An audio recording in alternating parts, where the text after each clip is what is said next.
Yo, I ain't here for the money, I ain't here for the fame. Though it might be nice to own a jet plane, I'ma do it. Welcome back to part 2 of the dragon's origin story. This time taking a look at the dragon's two mini counterparts, the baby dragon and the Inferno dragon. The Inferno dragon, who carries a large barrel full of lava on his back, acts as a traveling single targeting Inferno and is exclusive to Clash Royale only.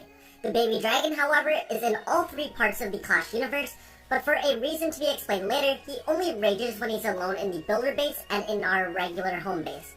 However, when he's alone in the Royal Arena, he doesn't have the same rage effect. So why is that? Well, find out in the baby dragon and the Inferno dragon's origin story.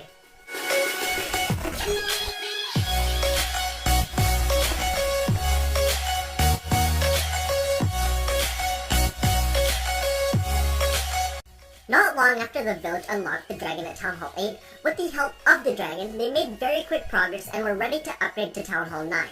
The dragon was a huge help, leading most of their most important attacks, especially in wars, where the dragon was able to successfully bring home the 3-star most of the time. And by some very weird coincidence, once the Town Hall finished upgrading to Town Hall 9, the dragon laid 2 eggs. Everyone was shocked, including the dragon, who had no idea where those came from. But nonetheless, everyone knew what this meant. There were going to be some new baby dragons, and knowing that they were capable of growing to become as powerful as the regular dragon, they knew that they had to take extremely good care of them. So they took the eggs and laid them down next to the town hall, which was supposed to be the most secure building in the village. Unfortunately, the next day, a group of really greedy goblins stole the eggs in hopes that they would be able to sell it for a lot of gold or other resources. And when the dragon found out that his eggs had been stolen, he was infuriated and vowed to find whoever took them and that he would set them on fire. And when the goblins found out that the dragon had put them on his hit list, they started to freak out. They knew they had to get rid of the egg or else the dragon would burn them alive. But they also knew that they couldn't just return it, otherwise the whole village would know that they took it.